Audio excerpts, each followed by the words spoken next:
நேர்களே, நான் உங்களுக்கெல்லாம் இப்போ ஒரு நல்ல செய்தி சொல்ல போகிறேன். தேசிய நெடுஞ்சாலையில் பயணம் போயிட்டு இருக்கும்போது திடீர்னு அந்த சுங்கச்சாவடி வரும்போது அங்கே வண்டிகள் போக்குவரத்து நெரிசலாக இருக்கிறது. இதெல்லாம் எவ்வளோ பெரிய தலைவலி. இனிமேல் சுங்கச்சாவடிக்கு குட் பை சொல்லக்கூடிய காலம் வந்துருச்சுன்னு சொன்னால் உங்களால் நம்ப முடியுதா? ஆனால் அதுதான் நிதர்சனம். சுங்கச்சாவடிகளுக்கு குட் பை சொல்ல ஆயத்தமாகி கொண்டிருக்கிறது தேசிய நெடுஞ்சாலை ஆணையம். வரும் மே 1 முதல் GPS மூலமாக சுங்க கட்டணம் வசூல் செய்வதற்கான அமைப்பு அமலுக்கு வருகிறது. இதை பற்றின பின்னணி என்ன, இது எப்படி செயல்பட போகுது, இதை பற்றியெல்லாம் தான் இந்த தொகுப்பில் நம்ம பார்க்க இருக்கிறோம்.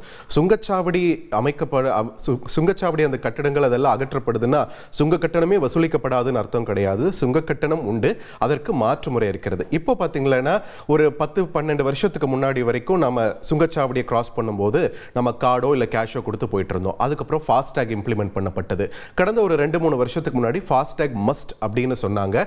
ஸோ எல்லாருமே ஃபாஸ்டேக்கு மாறி இப்போதைய சூழலில் அந்த ஸ்டிக்கர், ஃபாஸ்டேக் ஸ்டிக்கர் இருக்கு இல்லையா, அது மூலயமா நம்ம தேசிய நெடுஞ்சாலையில் கடந்து போயிட்டு இருக்கோம். இப்போ என்ன ஆக போகுது அப்படின்ட்டு பார்த்தீங்கன்னா, இந்த GPS சுங்க வசூல் இது அமலுக்கு வர இருக்கிறது. இது மூலயமா என்ன பண்ண போறாங்கன்னு பார்த்தீங்கன்னா, ஒவ்வொரு வண்டியிலுமே ஆன்போர்ட் யூனிட் OBU அப்படின்ற ஒரு விஷயத்தை இணைக்க போறாங்க.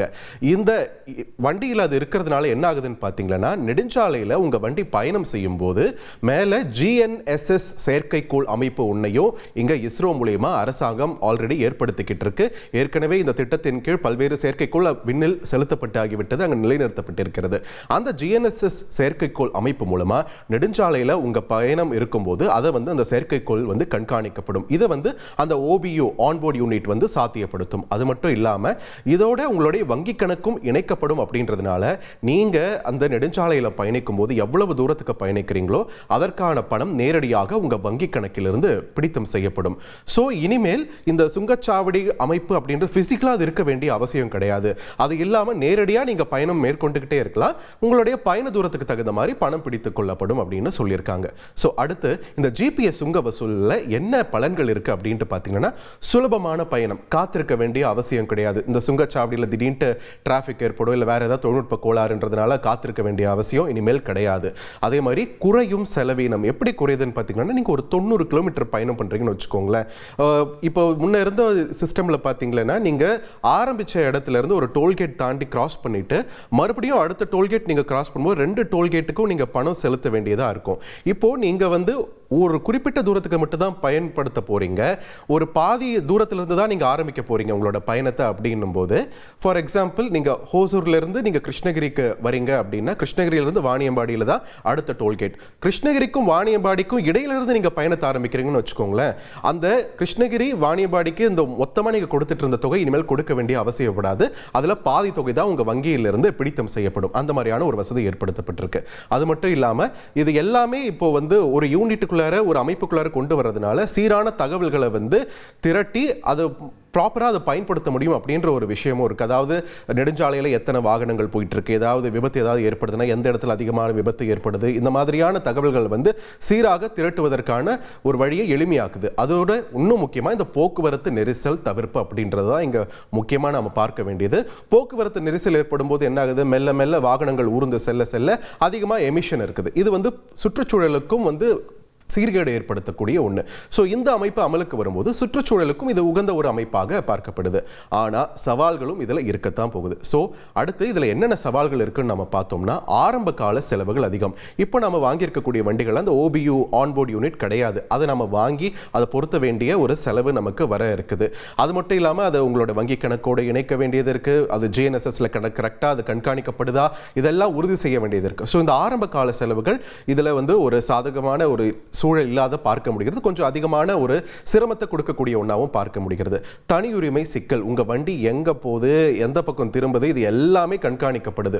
ஸோ இது ஒரு பிரைவசியை பாதிக்கக்கூடிய ஒரு விஷயமாகவும் இங்க ஒரு விஷயத்தை முன்வைக்கப்படுறாங்க சவாலாக.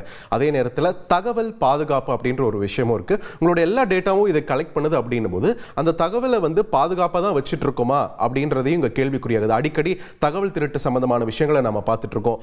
ஆதார் தகவல்கள் கூட திருடு போனதா சமீபத்தில் சில குற்றச்சாட்டுகள் வந்தது இல்லையா, அந்த மாதிரி இந்த தகவல்களும் எந்த அளவுக்கு இதோட பாதுகாப்பு உறுதி செய்யப்படும் அப்படின்ற ஒரு கேள்வி இருக்கு. தொழில்நுட்ப சிக்கல், இப்ப யூபிஐல கடந்த சில வாரங்களாக அடிக்கடி சிக்கல் ஏற்பட்டு இதனால பண பரிவர்த்தனையிலையும் எவ்வளவு ப்ராப்ளம் ஆச்சுன்னு நமக்கு ஞாபகம் இருக்கும். இதே மாதிரி இதுலயும் தொழில்நுட்ப சிக்கல்கள் அதிகம் வருவதற்கான வாய்ப்பு, because it's a vast network.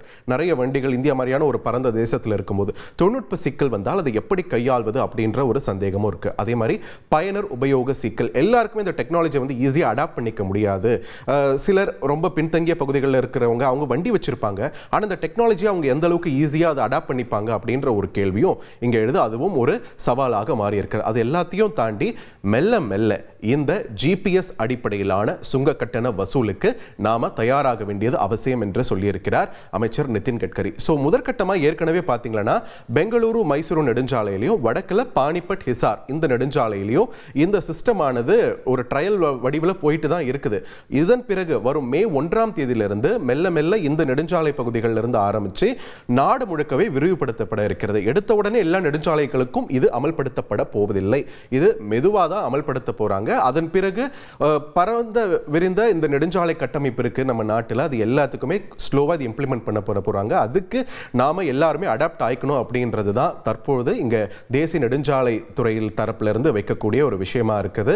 ஃபாஸ்டாகுக்கு நம்ம எப்படி அடாப்ட் ஆனமோ அதே மாதிரி இந்த ஜிபிஎஸ் அடிப்படையிலான சுங்க கட்டணத்திற்கும் வசூலிப்பிற்கும் நாம் அடாப்ட் ஆகிக்க வேண்டியது அவசியமாகிறது இந்த தருணத்தில்.